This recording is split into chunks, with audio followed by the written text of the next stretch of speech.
Isang mapagpalang araw sa ating lahat. Ako ang inyong lingkod, Elijah Bolton Valdez, at welcome sa ating daily devotions. Ang ating verse for today ay nasa Colossus chapter 1 verse 15. Sinasabi dito na si Kristo ang larawan ng Diyos na hindi nakikita.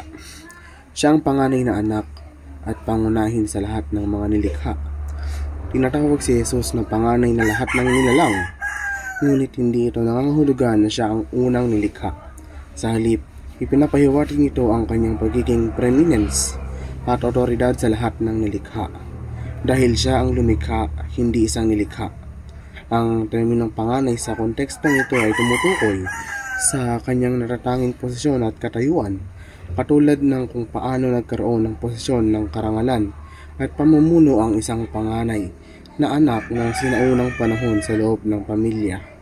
Si Jesus ay tinatawag na panganay mula sa mga patay upang ipahiwatig ang kanyang natatanging pagkabuhay na mag-uli at pagkataas-taas kaysa sa lahat ng iba pang pagkabuhay muli.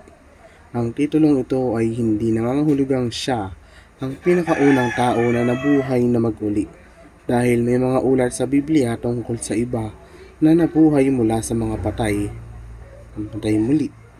Ang kanyang muling pagkabuhay ay ang simula ng isang bagong uri ng buhay, isang espiritual na pagkabuhay na mag-uli tungo sa walang kamatayang buhay na sasaluhin ng mga mananampalataya.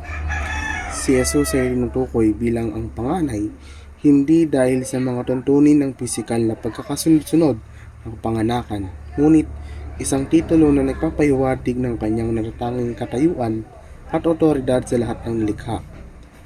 Ang panganay na ito ay nagbibigay diin sa kanyang tungkulin bilang larawan ng Diyos na nilikha din ang lahat ng bagay. Nakikita bilang ang panganay mula sa mga patay na nagpapahiwatig ng kanyang muling pagkabuhay at ang pangako ng bagong buhay para sa mga mananampalataya.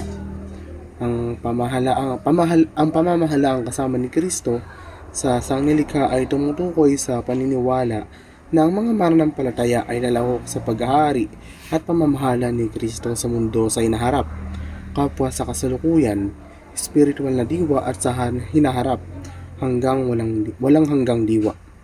Ang ideyang ito ay nag-ugat sa paniniwalang si Kristo bilang tagapaglikha ay pinakamataas sa lahat ng nilikha, at ang mga mananampalataya na kaisa niya sa pamamagitan ng pananampalataya ay makibahagi sa kanyang otoridad at pamamahala. Ang pagpapakita ng kabaguhan ng buhay kay Kristo ay nangangahulugan ng pagyakap sa isang bagong pinagkakilanlan, kung saan ang lumang pagkatao ay pinalitan ng isang bagong nilikha, malaya mula sa kapangyarihan ng kasalanan at binibigyan ng kapangyarihan ng banal na spirito. Ang bagong buhay na ito ay nailalarawan sa pamamagitan ng pamumuhay para sa kaluwalhatian ng Diyos, paglakad sa katwiran at nakaranas ng radikal na pagbabago sa pananaw at layunin. Muli, ako ang inyong lingkod, Elijah Bolton Valdez, at dito na nagtatapos ang aking daily devotions.